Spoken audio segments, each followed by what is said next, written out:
एक छोटे से गांव में सावित्री नाम की स्त्री रहा करती थी।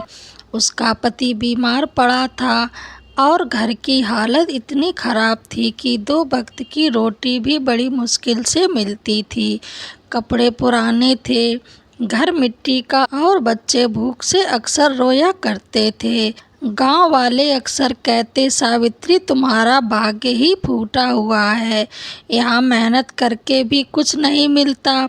पर सावित्री हर बार मुस्कुराकर कह देती, मेरे पास भक्ति है, विश्वास है और वही सब बदल देगा। एक दिन सावित्री को रात में एक सपना आया और उसमें माता लक्ष्मी प्रकट हुई।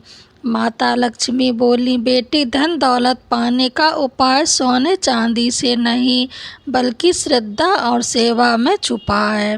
अगर तू सच्चे मन से मेरा व्रत करेगी और दूसरों की मदद करेगी तो न सिर्फ तेरे घर में समृद्धि आएगी बल्कि पूरे गांव का भाग्य बदल जाएगा। सावित्री ने जागते ही निश्चय किया, मैं व्रत रखूंगी, चाहे मेरे पास कितना भी काम हो, पर दूसरों का हिस्सा जरूर निकालूंगी। व्रत के पहले दिन सावित्री ने अपने बच्चों की भूख मिटाने के लिए आधे कटोरे आटे में से थोड़ा आटा अलग निकालकर गांव के भूखे बच्चों को खिला दिया। गांव वाले हंसने लगे, अपने घर में तो खाना नहीं है और दूसरों को खिला रही है। लेकिन सावित्री ने कहा, माता लक्ष्मी वही बरसती है जहाँ दया और करुणा होती है। धीरे धीरे उसकी यह आदत पूरे गांव में फैल गई। लोग सोचने लगे, अगर गरीब सावित्री बांट सकती है तो हम क्यों नहीं बांट सकते हैं। एक दिन गांव में अकाल पड़ा, कुएं सूख गए, खेत बंजर हो गए।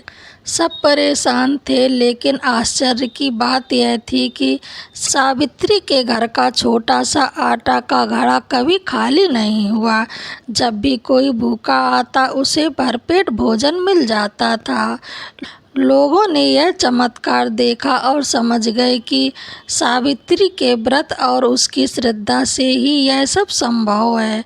गांव के लोग उसके साथ व्रत करने लगे और माता लक्ष्मी की पूजा में जुट गए। कुछ ही समय बाद बारिश हुई, खेत हरे भरे हो गए, गांव में सुख शांति लौट आई। अब हर घर में भोजन, हर खेत में फसल और हर मन में संतोष था।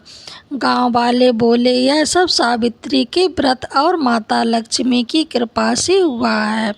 उसने हमें सिखाया कि असली समृद्धि बांटने और भक्ति से ही आती है। माता लक्ष्मी प्रकट होकर बोली, जहाँ सच्चा मन, दया और विश्वास हो वहाँ कभी दरिद्रता नहीं रहती। यह कहानी हमें सिखाती है कि श्रद्धा और भक्ति से ही समृद्धि आती है। सच्ची पूजा, दान और सेवा है। एक साधारण स्त्री भी पूरे गांव का भाग्य बदल सकती है। आपको ये कहानी कैसी लगी कमेंट बॉक्स में ज़रूर बताएं और मेरे चैनल को लाइक, शेयर, कमेंट, सब्सक्राइब करना ना भूलें। जय माता दी।